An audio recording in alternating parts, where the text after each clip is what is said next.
স্বাগতম। আমি হাসান, আমার সাথে আছেন ওমর। আজকে আমরা আলোচনা করব আমাদের সমাজের একটি গুরুত্বপূর্ণ সমস্যা নিয়ে। আর তা হলো সামাজিক অবক্ষয়। ঠিক বলছেন হাসান। সামাজিক অবক্ষয় এখন সমাজের রন্ধ্রে রন্ধ্রে ছড়িয়ে পড়েছে। এটি একটি বিস্ফোরার মতো সমাজকে আঘাত। হ্যাঁ, ঠিক বলেছেন। ১ম এ যদি বলতেন সামাজিক অবক্ষয় বলতে আসলে আমরা কি বুঝি? সামাজিক অবক্ষয় হলো সমাজের নৈতিক মূল্যবোধ, আদর্শ ও আচরণের অবনতি।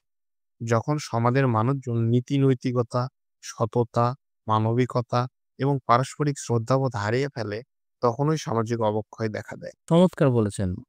এখন আসা যাক এই সামাজিক অবক্ষয়ের কারণগুলো কি, কি?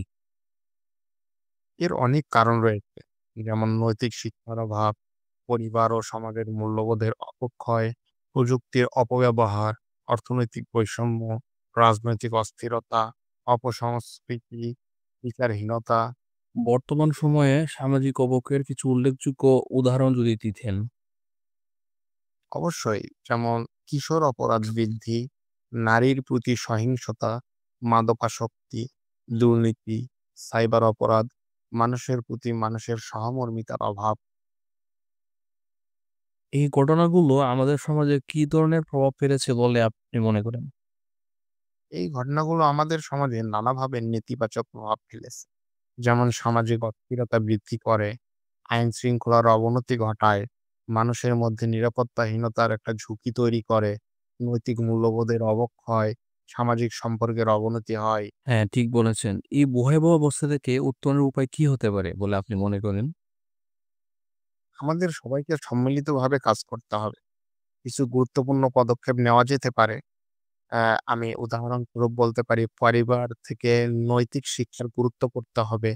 শিক্ষা প্রতিষ্ঠানে নৈতিক শিক্ষার উপর জোর দিতে হবে।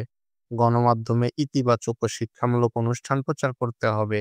প্রযুক্তির সঠিক ব্যবহার নিশ্চিত করতে হবে। আইনের শাসন প্রতিষ্ঠা করতে হবে। সংস্কৃতি চর্চাটা বাড়াতে হবে। মানুষের মাঝে সচেতনতা বৃদ্ধি করতে হবে। ওভারঅল এইরকম বেসিক কাজগুলো নিয়ে যদি আমরা আগাই, আস্তে, আস্তে আমাদের সমাজ ঠিক হওয়ার দিকে যাবে। হ্যাঁ, সত্যি আপনি অনেক গুরুত্বপূর্ণ কিছু কথা বলেছেন। আমাদের সবাইকে সচেতন হতে হবে এবং সামাজিক অবক্ষয় রোধে এগিয়ে আসতে হবে। আমাদের সম্মিলিত প্রচেষ্টাই হতে পারে এই সমস্যার মূল সমাধান। সো দর্শক, আমাদের আজকের আলোচনা এখানে শেষ করছি। আপনিও জানাবেন আপনার মতামত। ধন্যবাদ।